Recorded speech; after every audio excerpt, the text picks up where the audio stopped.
Bütün нәрсә җаны бетте, бер нәрсә дә юк. Бер нәрсә, бер кашык та юк.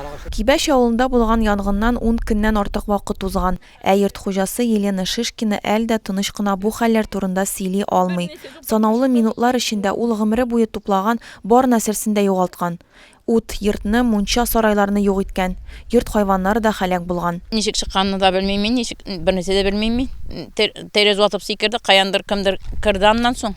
Найден. Булышырга кирделәр. Мин бер нәрсә не соображаю. Телефон тотып йөрим, бер кайда бер номер шалтырата алмыйм. Турага катып калдым. Киттем, әби бар ич минем приемный. Әбине алып чыктым. Әкрен генә әби бар алмый, күтәреп тә карыйм бар алмый. Белмим нишләргә. Ничек яшәргә дальнейшем не знаю бер нәрсә дә. Елена Ивановнаны авылда бик яхшы беләләр. Ул 5 бала анасы, 15 елдан артык социаль хезмәткәр булып эшли. Кече улы һәм асрауга алынган әби белән алар күршеләрендә вакытлыча яшәп торырга мәҗбүр. Янгын урынында район башлыгы Илһам Кашапов та булды. Ул йорт хуҗасы белән очрашып, район 130 мең сум ярдәм күрсәтер дип вәгъдә бирде. Иминiyet компаниясеннән 300 мең сумга якын акча кайтачак.